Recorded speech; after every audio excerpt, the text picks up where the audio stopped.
Morning, everyone. Thank you for joining us this morning for STEM Chats. Today we're chatting with Mami Kataoka. Before I start, let me just tell you about some housekeeping rules. The session will be recorded today, and also we'll be taking questions from all of you at the end of the session. So you can submit your questions by clicking on the bar on the top right and typing your questions in.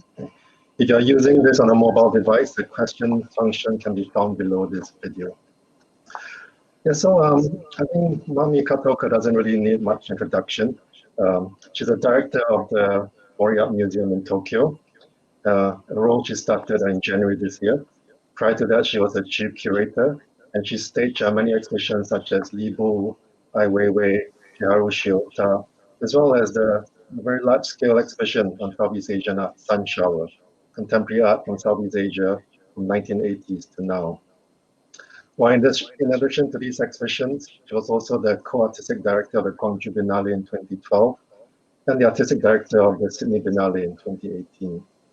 And as of November last year, she was elected the President of CIMAM, the International Committee of Museums and Collections of Modern and Contemporary Art, which is a global network of museum directors and curators aimed at generating debate and cooperation between art institutions. So welcome, Mami, and thank you for joining us for this session. Thank you for your invitation. Lovely to see you, Eugene.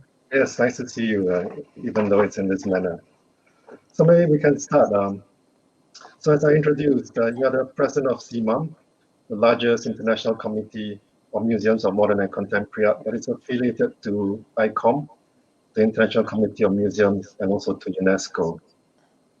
And last year, the ICOM General Assembly in Kyoto, ICOM proposed, not without controversy, a new definition of what museums should be. Moving away from the current definition, which focuses on the museum's roles in acquiring, preserving, conserving, and education, towards a much more expanded role of museums as inclusive, polyphonic spaces for critical dialogue, addressing conflicts and challenges of the present, and also to contribute towards upholding human dignity and social justice, global equality, and planetary well-being. So I wanted to get your thoughts on what you think of this proposed definition regarding the role of museums today, and also the role of art and culture in our society. I think that was a very interesting conversation or discussion happening in Kyoto, which both of us were there, that arguing about this new definition. And it really symbolized the acceleration of this complexity of the society. And museums cannot no longer exist as simply the place for storage, the storing the art and exhibiting and education as a very simple role. But now I think we have to count on all these circumstances surrounding museum. Now, how do we relate to that? And in addition to that discussion, since this COVID-19 happened, so we are being questioned this same question even more. And I think ICOM was trying to redefine to continue this discussion and try to have some direction in June, but that discussion postponed. So I think to me it's extremely interesting time to really question for ourselves and then also all our colleagues. Yes, and yeah, you mentioned the current situation we are faced with, and of course these are really very unprecedented times, and it's been a big challenge for everyone, but especially businesses, commercial businesses, and also in the art world, right? We see art fairs and biennales being postponed, even cancelled, and there's talk of commercial galleries closing permanently as well. But I think also museums are also being affected, with especially museums in America having to lay off a lot of their staff. Well, for galleries and fairs, it really highlights the reliance on the market that has driven the art world so far, and on a certain commercialization of the art world. But even for museums and the non-profit sector, it also highlights or exposes a certain kind of reliance on the big businesses that support much of this sector as sponsorship, especially with the dwindling of government support and funding. Right? And we see how this underlies how our museums operate, right? Where museums are under constant pressure to increase visitor numbers, increase audienceship through blockbuster exhibitions and other popular exhibitions. How do you think the COVID-19 has impacted all of this? I think it's again extremely interesting and challenging question to all of us, that we were in a business model that our aim is to have more and more visitor numbers, and of course to introduce the good quality art, but now condition that you shouldn't have too many people in a museum. So we have to find a different business model. But I was thinking for that probably museum won't be able to have too many exhibitions a year, and we have to prolong probably the length of the one exhibition so that people could come at a different timing, and so it's well distributed. But at the same time, if we have exhibition, for instance, 5 months or half a year, the content has to be strong enough to keep attracting people. So some of the challenging contents we used to do only for a short period, and a blockbuster show for the longer period. So we have to find somewhere in between. And then also to secure the physical security for the visitors, that the space has to have enough like spacious installation planning. So we cannot just pack the artworks and pack the people.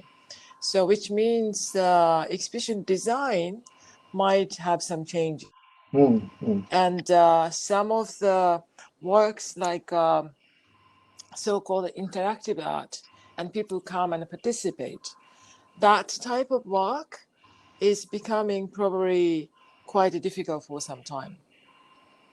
Yes, I know from conversations with also some of our North American peers, for example, that because of these restrictions in the numbers of visitors that can enter exhibitions, it no longer becomes economically sustainable even for them to open the museum, to have all the staff and the costs involved.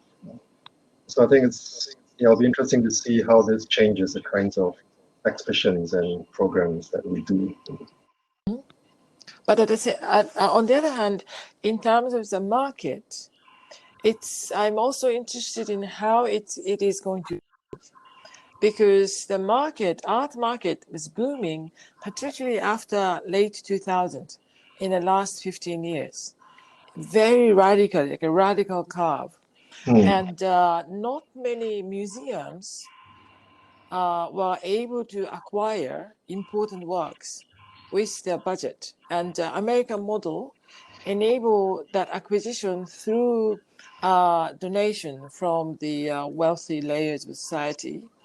But if you don't have that system, it's very difficult to leave the important works in our history.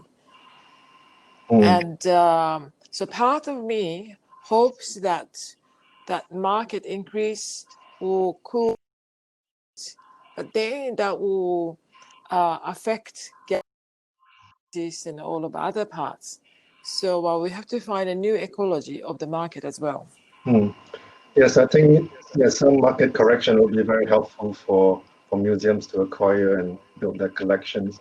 But at the same time, museums are relying on the support that they receive from these kinds of big patrons, and they are also going to be affected by this whole crisis. So support for the museums might also then decrease, which then becomes a challenge as well. Right? Yeah. Or maybe we can speak next about how the whole world is kind of going digital, right? Such as this conversation that we're having. I think all museums are moving their programs online, and in a sense, this is a kind of very true test of whether we can have a totally digital world, right? Because this quarantine and this social distancing measures being implemented around the world has really removed the idea of society when we are kind of physically disconnected.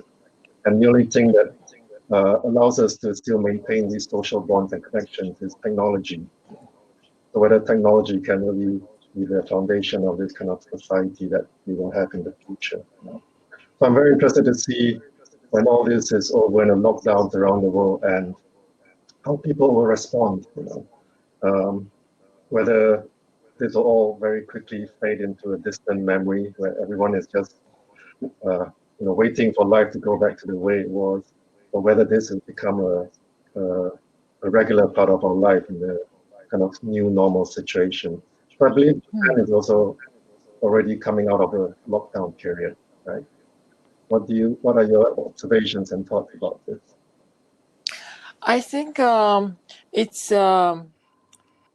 has been the lockdown portion of the time that all the museums are in closure. Then the only way we could be staying connected with the audience and the society was through the digital media. So that was an important trial to do something online. So Mori Art Museum also started the digital platform. And so next phase, after we reopen the museum, then we have to have a balance between this real world experience in the gallery space and the digital world. And we cannot probably go totally on back to the which used to be a normal for us. We have to deal with the new normal every day.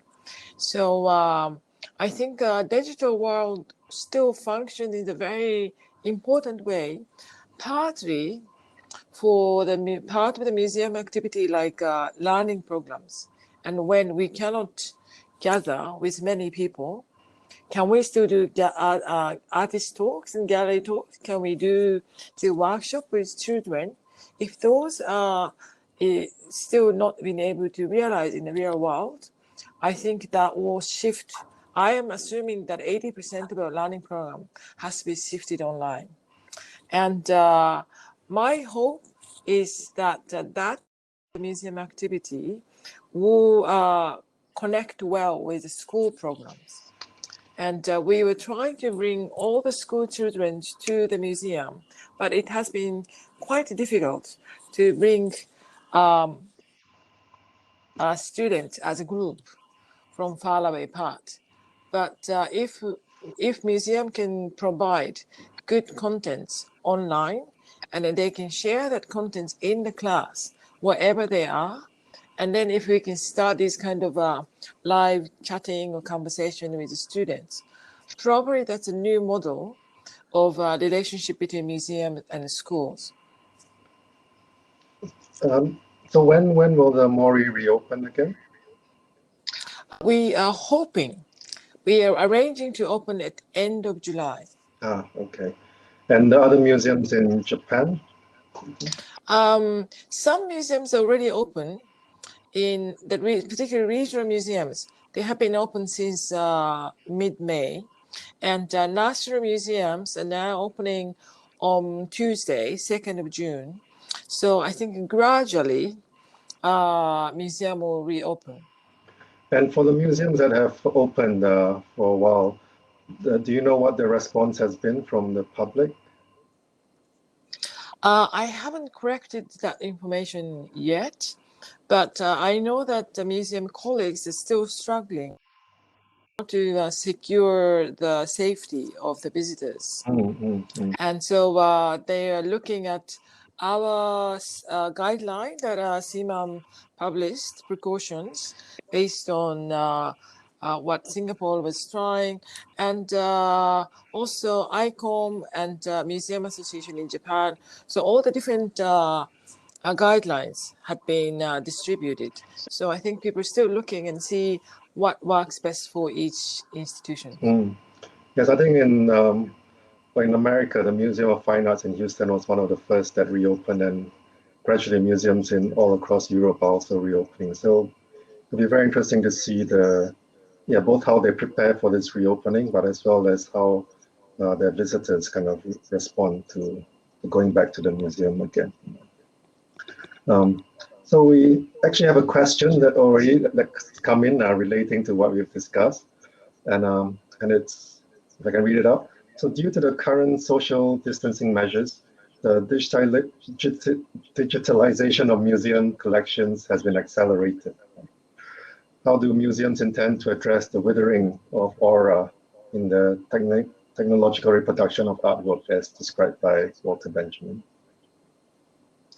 I think, as I said, after reopening, we have to live in both worlds, real and digital. And particularly for the museums, which has the collection-based museum, like National Gallery in Singapore, that it's very good resources to open up the images of the works, and you can learn. So all these longer texts can be probably stay online, so you can read it on your phone. But you're also allowed to come in and actually see the aura. So I think both experience would be probably very, very important to combine. I agree. I think this relationship going forward between digital exhibition in relation to the physical exhibition will become more interesting and closer, I would say. I think in the past, as curators, we've always seen digital exhibitions as supplementary to the actual exhibition. But I think now that in this situation where programs are being conceived as totally online programs, and going forward as well, I think curators are thinking, how does an online version or component of an exhibition fit in with an actual exhibition? Because it doesn't just replace it. It no longer acts as a way to advertise and bring more people. It actually complements it and supplements it in, I think, many interesting ways that technology now allows. I still remember long the story when in England, when they will start broadcasting Wimbledon tennis, and some people are afraid maybe people won't come to the tennis court because they can see it on TV. But actually more and more people wanted to come to actually see it in real space. So I think it's the same. And then I also still remember last year when we had the Chiharu Shiota show, which drawn over 600,000 visitors.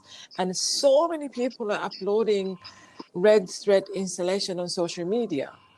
Almost enough that you don't have to see it, because every corner of the works were online. But still people came because that kind of stimulated to, I would do the same, that I would love to see it in reality. So I think that's the interesting part of what you are already seeing. But people knows that real world experience or aura is something different. And I think the challenge now is not how to replicate that aura online, but to, in a sense, create an engaging experience in itself through the online component or presentation of a project. I think. I also think that there will be some generational the differences, how you perceive this online experience. And we are old people, so that we didn't grown up with the iPhone. But in the future generation who are grown up in iPhones, and I think online realm is already part of their life. So I think we have to count on that too. Yes, no, it's very interesting. Our marketing team does all this audience analysis, and they found, well, maybe you all know about this, but it's quite new to me, that young people like playing games online. And that is one way they kind of interact. And so that's something we also have to take into account, how consumers, how our audiences are now receiving our projects and our experiences, I think. I wanted to ask you, how do you think this will actually affect how artists work? And we see many artists responding to the current situation, mostly with projects that they are putting online or working through digitally. And a lot of them working in ways that they've never done before. Right? How do you think this will have any impact on artistic practice? I think that's a very interesting question because people hasn't really discussed that aspect. But something I was thinking is particularly from the exhibition making aspect, that if you are not yet allowed to do this international freight and shipping, and some of the airlines are still suspending their flights, and we cannot bring works from New York, and all of these problems. And then also from sustainability and environmental aspect, that now after COVID-19, we should really look at the way how we avoid extraordinary amount of shipping and movement with the people. So I was thinking conceptual art from 60s and even minimalism that you are specializing, and how it started and what kind of social condition it started. And because this reduced amount of expression, then all the rest you have to imagine. And that practice is probably coming into partially to the new artistic practices. And then I was going back to this works by Yoko Ono from 1960s. And she wrote this whole poetry called Grapefruits. And that's where everyone knows that John Lennon's Imagine came out of it. And in the Japanese translation of the book, Japanese version of the book, she's writing this preface that during the World War II, when she was with her brother and they had nothing to eat, so they started to imagine what they want to eat. Maybe apple pie, ice cream, and all of these. So it only exists in your imagination. So that really helps for people to fulfill that something that we cannot do. So probably we have to expand this imagination part, and a lot of conceptual art and also so-called instruction art only exists with the instruction by the artist. And then all the rest we have to imagine. And that is, I think, quite interesting practice. So I was, wanted to ask about all this background of how minimalism started. Well, yeah, no, that's very interesting. Particularly as you talked about how this drive for sustainability is now kind of joining with this crisis and making more museums more conscious of this whole issue of sustainability and ecology, right? And how you link it to art. Yeah, so in the 60s, as you know, it all came out of this idea of dematerialization, very much as a kind of formal way of thinking through art, right? But I agree. I think this is a very relevant time to think about and what I know there are some artists who think about this in their practice. What does it mean to kind of make an object now contributing to the millions of things that are already existing in the world, for example? What does it mean when we and I consciously kind of make something, right? And of course, Nicholas Borio has also spoken about the idea of post-production, right? Artists using whatever is already being produced in our societies as the material for, in a sense, recycling, or the term today is upcycling kind of materials, ideas, and art. So yeah, so maybe that's something you'll see kind of coming back into artistic practice. I was also thinking about artists like Lee Fan, one of the leading artists from Monoha group. And when I was talking with him, the Monoha story came out of late 60s. The mass production and the Japanese economy was booming, but he chose to not making. So his work is all about somewhere in between, or balance or energy created between making and not making. So the not making part was critique for the modernization and the overproduction and all of these, the economy-centric idea of the world. So that's kind of timely to me to rethink and the idea of making and not making. Yes, no, I think that's very interesting. And of course, in the past few decades, we've seen the increased commodification of the art world and the art market growing at a very fast speeds.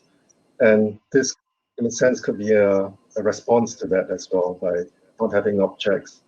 And also, this goes back to the discussion we were having about blockbuster exhibitions and having constantly having to increase audience for exhibitions, all based on this kind of logic of expanding visitorship, expanding revenue, capital, the market, which is the basis of our neoliberal economy. And Chris Sains has just asked a question. Hi, Chris. Thanks for joining us. So his question is, has COVID-19 killed the blockbuster or just set it off in a new trajectory? Setting the question of sustainability aside for a moment, what are your thoughts about the future of the blockbuster right now? I think we have to somehow continue blockbuster type of the show, meaning that it's not about the number of visitors, but the very strong content that everyone wants to see it. So as I said, we are trying to prolong the duration of the show, putting very strong contents so that people still want to come. And so probably blockbuster, if we don't think it's about the numbers, but if we think it's somehow the contents that are the wider audience would like to visit and come and see it, and that's something we still have to think.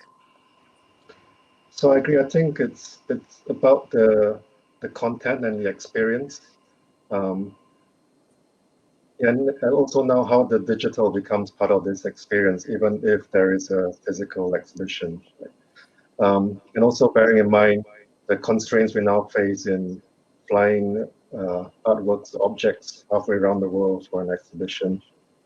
So in the past, we've experimented with including digital technology into our exhibitions. For example, in our show that looked at two 19th century Southeast Asian artists, Between Worlds, Radin Saleh and Juan Luna, we wanted to show Juan Luna's most famous, important painting, which is Polarium, which is housed in the National Museum of the Philippines in Manila. But of course, it was impossible for us to physically bring that artwork into the exhibition, because it's never even left the gallery that was built around it in a way.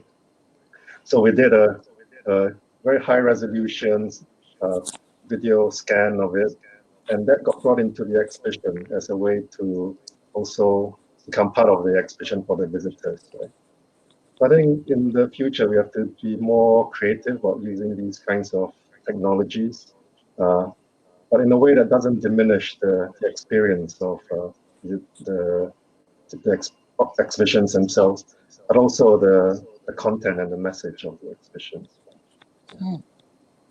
Yeah, I think something I miss from being in exhibition space, particularly as a curator, we all think about the stories and the drama of going through the entrance and turn around the corner, you encounter new paintings, and that kind of physical experience, not only seeing the work itself, but also this physical walking experience in the gallery space is something that it's still hard, even with this 3D walkthrough.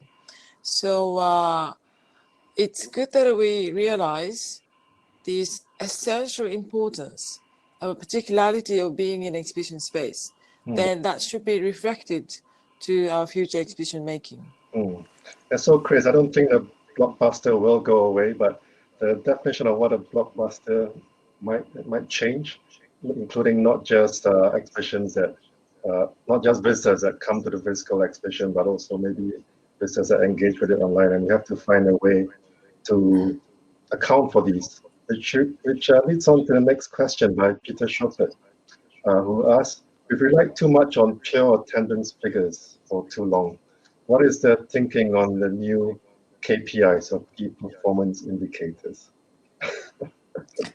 What do you think, Eugene?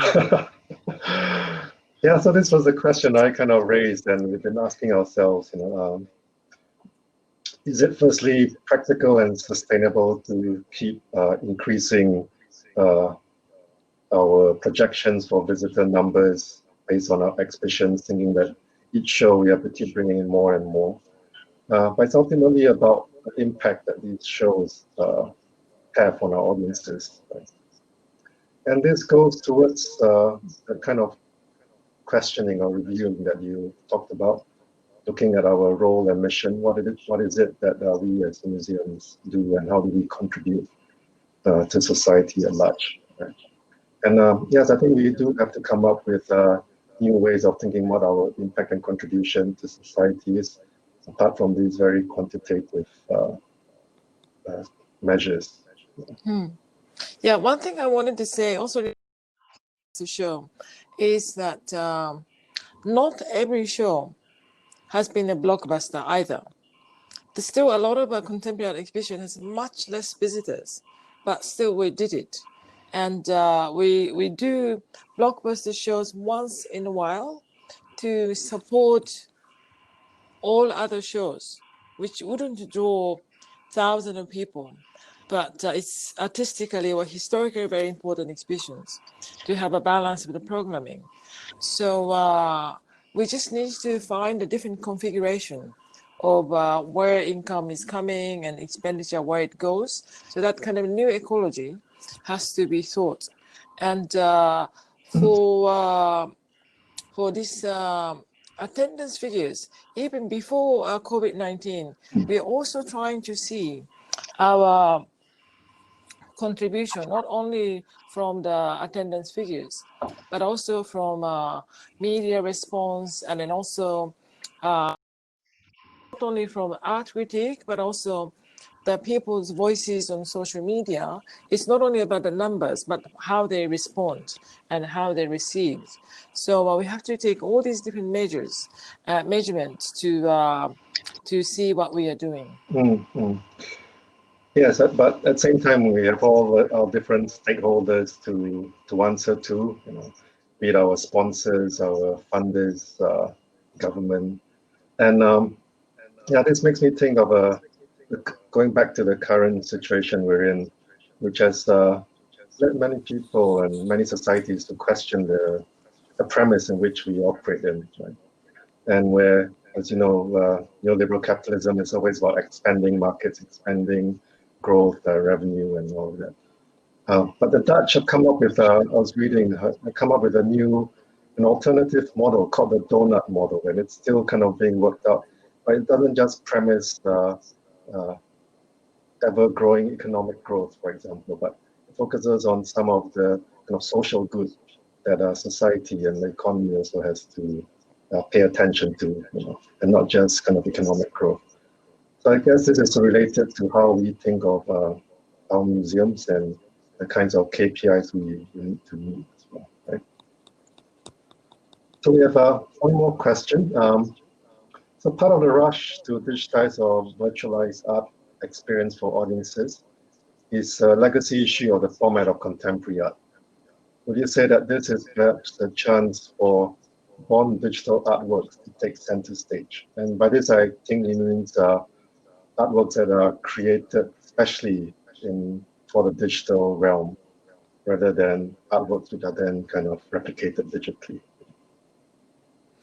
I think, I had been always thinking about this new technology, and the new technology always comes at any time of the history, and it will just add on to our experiences. But at the moment, I'm not sure if digital media or born digital artworks to take center stage. And to me, I enjoy artworks being in different stages. So there's no center stages in the art world. Probably in a market center stage is always painting and sculptures. But in the exhibition space, our responsibility is to look at diverse media. So I do appreciate born digital works, but we won't be able to prepare center stage for them. Yeah, no, I would agree. I think we do see artists already working digitally and with the digital dimension as the focus of their practice. But like you rightly pointed out, I think it's because of the market and the preferences of the market that such works do not have as much visibility and profile and support as regular objects and paintings do. And yeah, this just goes to show that the market is also a very important part of the whole art ecology. Right? But the danger is, of course, that it just becomes too important. But yeah, I think if we were to be able to work out a way for digital artworks to also be collected more widely, then it would also become more visible and perhaps take more of a stage. And I think an interesting part of how art market works is still this part of Benjamin's the aura is very important. So this uniqueness of the work, like painting and sculpture, is extremely important. And the digital works, which you could make 1,000 copies and just copy the data, is not the preferred medium for the art market.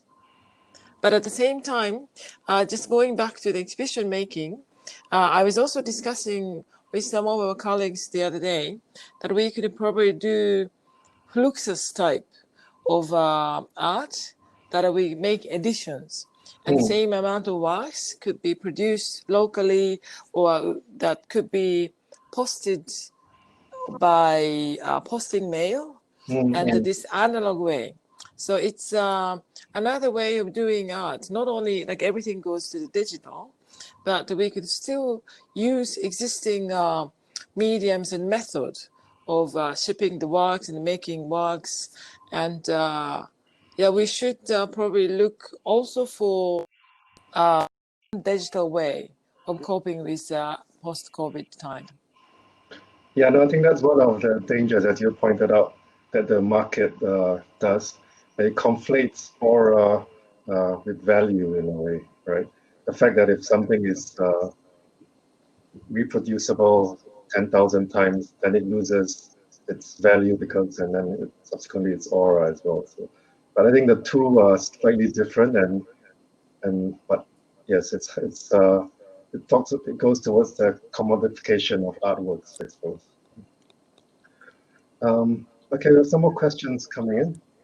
So while museums, galleries, and fairs can shift to sustain two worlds of exhibitions, both physical and online, after the pandemic, how will this new landscape affect and challenge the biennales with some of the art site-specific and best experience in person? So you've curated a few biennales, most recently the Sydney Biennale, and yeah, which is reopening again after Yes. had to close right soon after it opened. Right? I think biennales, I would think it's extremely challenging time. And while some of the museums are re-looking at their own and local community to reconsider the importance of what they already have. But Biennale always has to start from nothing. And every 2 years, they have to create something from the scratch. So I think that would also question the way of Biennale making. And normal way of exhibition making, that Biennale making, was to invite artists from overseas and to do some local specific historical research and then produce new works. That was kind of the new, the formal way of doing. But now, without physical visiting and researches, to how curators do our own research of the artist. How do we do that? Is I haven't really found a solution. There are few ways of doing it, but as a whole, like holistic solution, I think the whole art world has to discuss and how to find out a solution. As a related question, it says there will almost certainly be a massive explosion of creativity that emerges from this pandemic. Can you speak on how the artists help us navigate it and understand these unprecedented times are being supported and access to art is limited?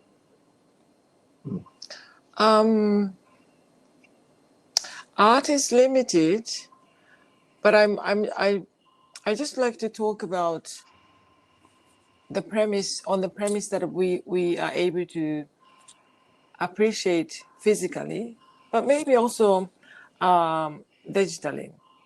That art is something that questions our own existence, like it's existential questions, and life and death, and we have to learn from the past and understand the current and see the future, and then all these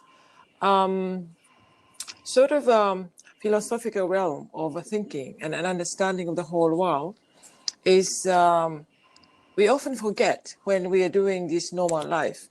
But I think during the closure and having all this difficult time and having rapid affected people, the number grows. So I'm sure that many people thought about these fundamental questions of our life and existence, and then also larger ecological questions. And contemporary art has many hints to think that. And I think that's the very important part of somehow engage with art and then try to expand your imagination. And something that we can also do in the exhibition space is artworks often has this materiality and then also physical scale. And sometimes it has a vibration, sometimes it has a sound and smell. And that is also a symbolic, the symbol of our life and how we live. And it guarantees that our body is functioning. And yeah, that's something that the museum can provide. And yeah, that's something I was thinking while being at home. Do you know in Japan or any other countries whether there are ways in which artists are proactively being supported during this time? I have been seeing some of the countries like Germany and Germany, Austria, or New Zealand. I heard from artists that they had some substantial funding from the government. Oh, okay. So in our case here in Singapore, the Singapore Art Museum, together with the National Gallery, has started working together with some other art institutions and independent art spaces to support artists and art workers on a project. And more details will be announced, but we're looking to launch this around September, I think. Yeah, our government just announced extra funding for art industry, but that was mostly for music, theater, and film industry. And something it makes the government people difficult is to find the contemporary artist, well, artist who works individually, who doesn't belong to any association. So that made us realize that art industry or art world, visual art world to found some sort of safety net for the artist who works individually, and then also all these freelance people who does the video shooting and lighting and supporting this whole art industry ecology. And that's very difficult to start during this crisis. So we have to start now to be able to sustain the system both in normal time and crisis time. Mm. Yes, I think it's the independent cultural workers that are also being affected, that they're not so kind of known, and they're the ones that we're also looking to see how we can support through some of what we do. One more question. The digitization of museums, is it dependent also on digital access from the audience?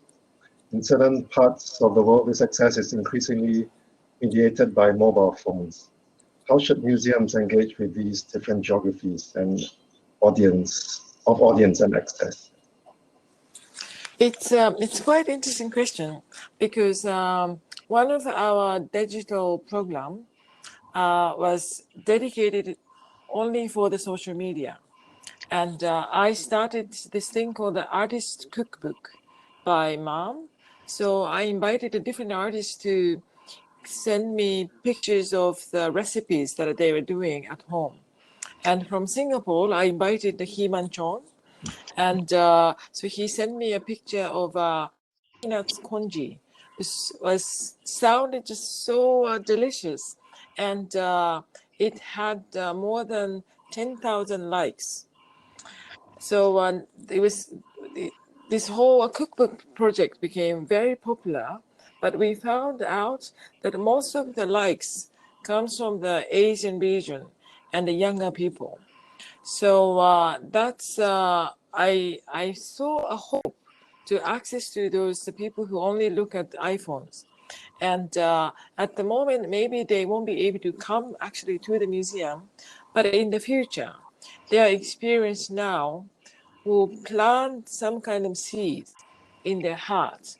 And if that tree in their heart or mind grows, then in the future they could actually come to the museum. Okay, one more question on how can art and culture help in the healing process of our post-COVID-19 world? In particular, the increasing threats of protectionism, skepticism, and isolation between countries and cultures. Thinking about museum as space for cultivating empathy, now that physical space might be more limited. I think even physical space might be more limited. Museum will be still stay open and welcome people, and even with less people.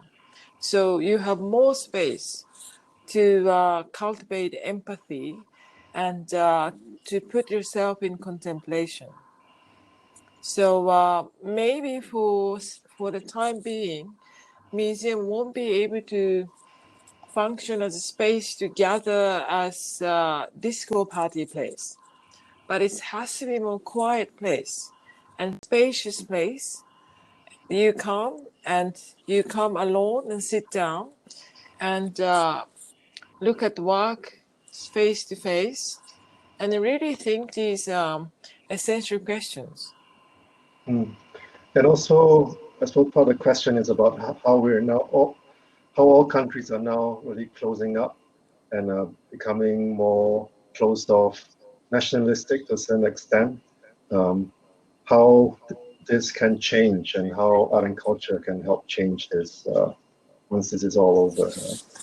I think the contemporary art brings these ideas and cultural context and political context and history of the works that have been produced.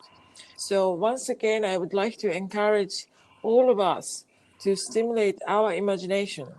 So once you see the work, either physically or on digital, we have to read the context, how this was made and why, and what kind of historical, political background this was made. So the works becomes the gateway for us to expand our imagination throughout the world. So you can experience the entire world through the works that was made by someone who lives in this world. And I think we have to make some effort to proactively engage with that understanding the diversity. And for me, Contemporary Art Museum is the best place to understand the diversity of the whole world. Who is there and how they are living and how their society is structured. And we have to pay all the respect for all that diversity. And museum is full of the resources to do that. No, I agree. I think that's one of the fundamental missions of all museums, to educate and foster cultural understanding between different countries and cultures. And I think once it's possible again to physically travel, but also during this time, creating these connections like we're doing now with different countries and different colleagues around the world remains ever more important, I think.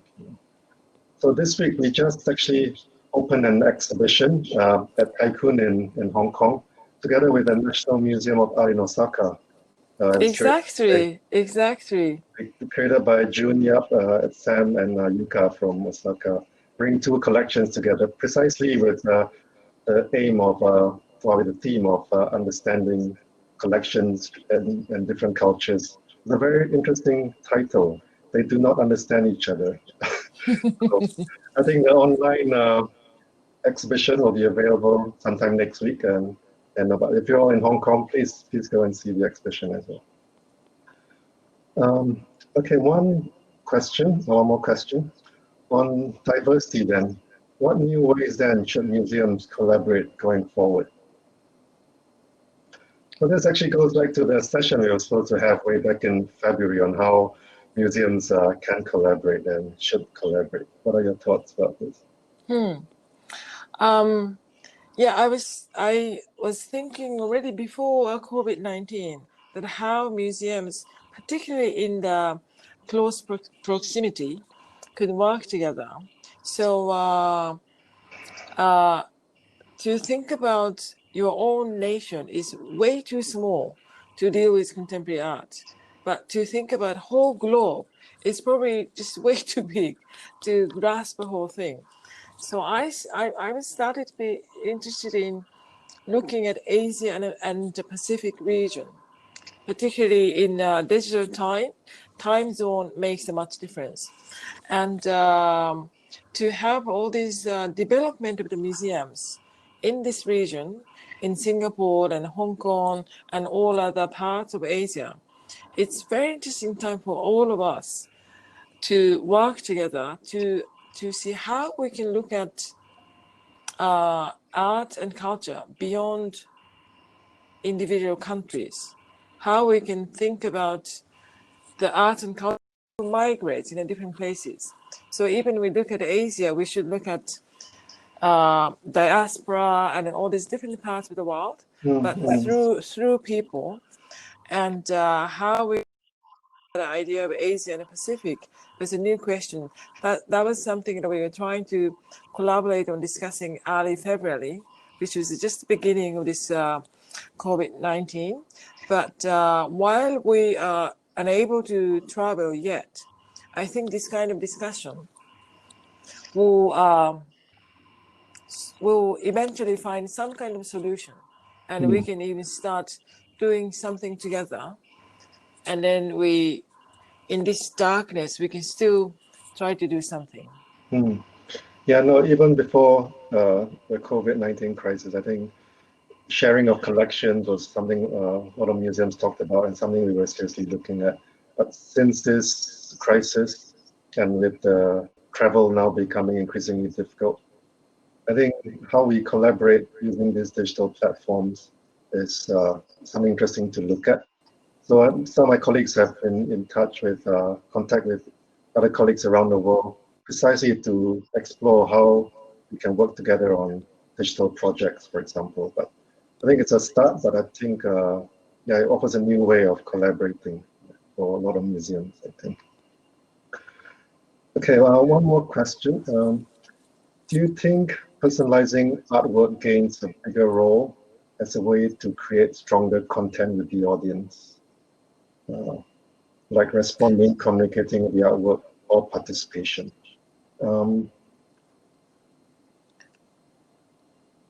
I think this question is about whether the subject of the artist becomes present in artwork and whether it fosters kind of stronger engagement or participation with the artwork. Personalizing artwork.